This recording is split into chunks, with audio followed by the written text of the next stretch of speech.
Greetings YouTube, and welcome to the fourth and final part of making the Metamorphosis dress. This is a transformation dress I've been making for a competition over at Foundations Revealed, an online community for historical sewing and costuming. In the previous parts, I've designed the dress, made the outer caterpillar dress, and the inner butterfly dress. If you missed any of those, links to the playlist are in the description. In this fourth and final part, we're going to sew this whole infernal contraption together. So let's get started.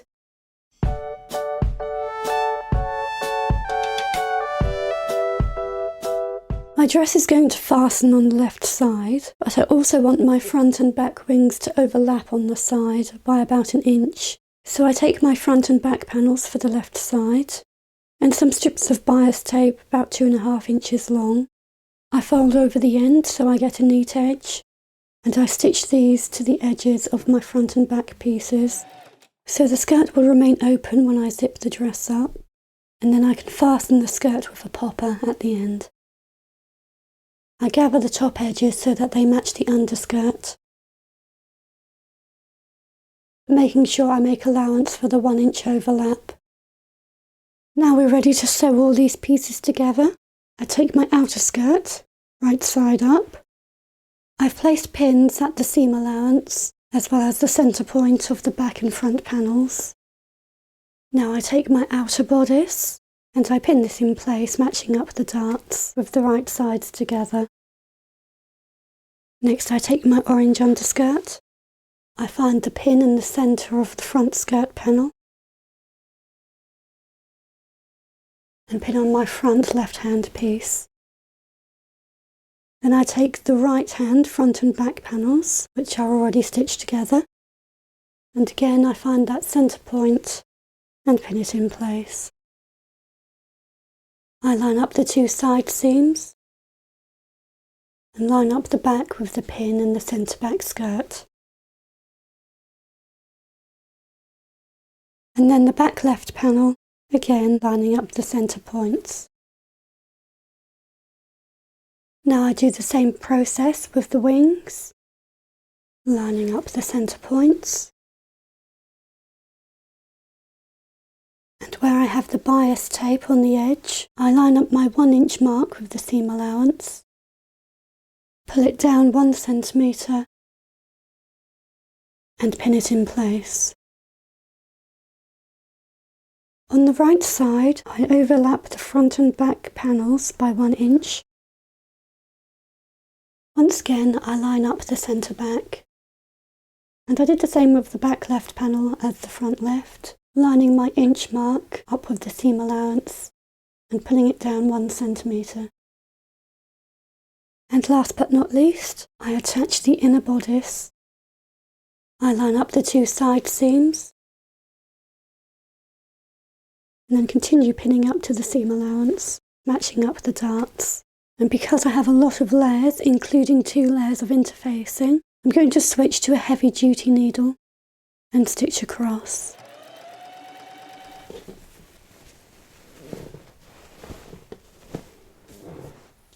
I then top stitch the seam up into the bodice, and as I did that I attached the remainder of my black lace. I had just enough left over to fit the waist. Thanks, universe.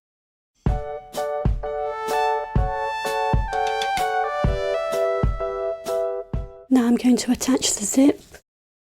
I line the top notch of the zip with the top of the bodice. I pin the zip to the butterfly bodice and the caterpillar skirt, avoiding the butterfly skirt and the caterpillar bodice. This is where I left the extra centimetre of seam allowance.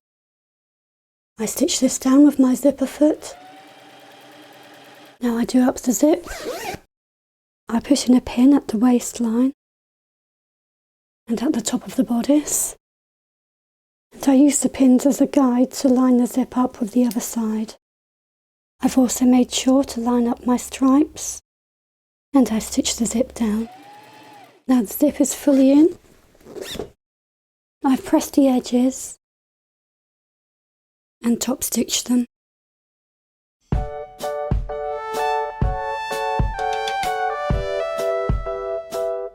For my straps, I've taken 2 long strips of my polka dot fabric, 20 inches long by 2 inches wide. I ironed interfacing onto the wrong side, and I folded the strips in half widthwise and pressed them. I then pinned them to my bodice and mark out their position and cut off any excess.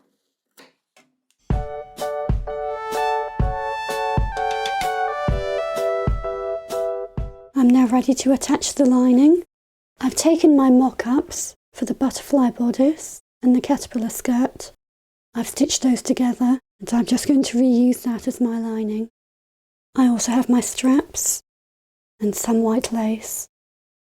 I pin my lace 1/2 centimetre down from the top edge. Next I take my straps and I pin them to the corners of the top edge.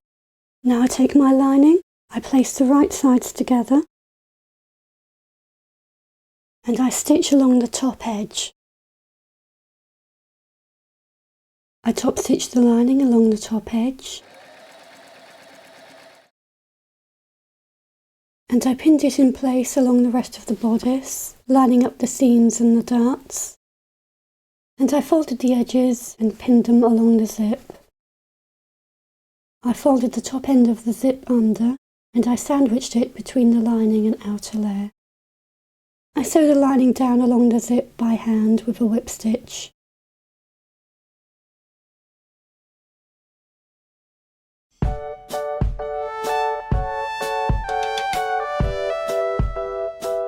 Now I have my lining stitched in place. I can then stitch up the inside seams of the lining, the caterpillar skirt. I take my orange underskirt, line it up with the bottom of the zip and place a pin, and I sew from there down to the bottom. I hem to the skirt lining.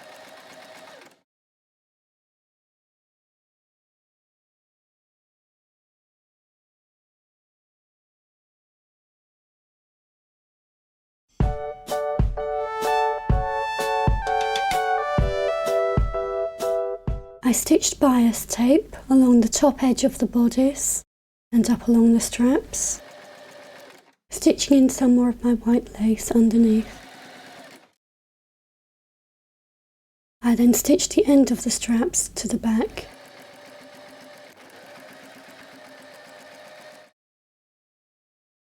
Now for the bottom of the caterpillar skirt, I added an extra row of white lace just beneath the final row of black lace.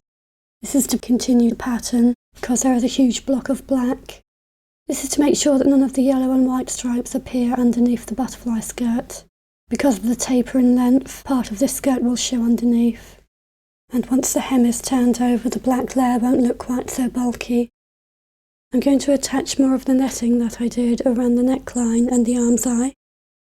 I cut netting strips twice the width of the skirt and gathered it.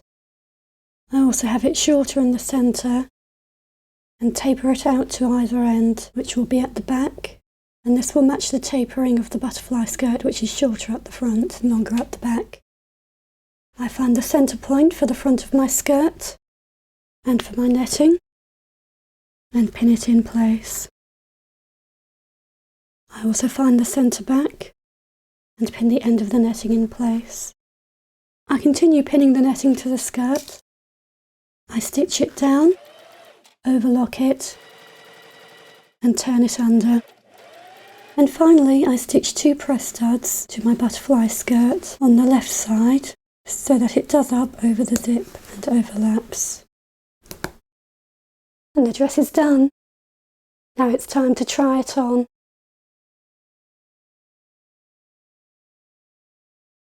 To fit the butterfly skirt underneath the caterpillar bodice, I did need at least one person to help me pack it. And no, I didn't film any of that because it was a big enough faff as it was. Though I'm happy overall with how it came out, I would have preferred the skirts to be longer, as per the original design, but because I wanted to fit a full bulky skirt into a bodice, compromises had to be made. I don't mind the tighter caterpillar skirt being shorter, but I prefer fuller skirts to be longer, below knee length. Some people might like a shorter full skirt, but it's not to my taste. I think I look like the Sugar Plum Fairy.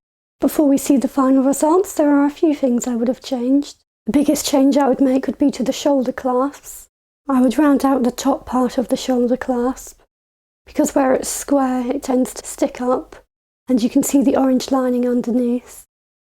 I also think the caterpillar dress would have looked better without the black netting frills. The idea was that it would give the illusion of full petticoats underneath the butterfly skirt, and though I think that worked, I think the caterpillar dress would have looked better without them. The other change I would make would be where I had that block of black fabric on the back of the butterfly wings. If I'd used 2 layers of netting, it would still have that darker stripe, but would still let some of the orange shine through from underneath, and I think that would have looked better than just a black block. But because this was for a competition with a deadline, I just left things as they were. If I had all the time in the world, I probably would have gone back, unpicked all those things and done them again. I did very much like how the outer caterpillar dress came out. In fact, I might just make one. So that's it. Thanks for watching. Don't forget to like and subscribe. You can also follow me on Facebook, Twitter and Instagram @SandyCreature. But now let's take a look at the final result. See you in the next video. Bye!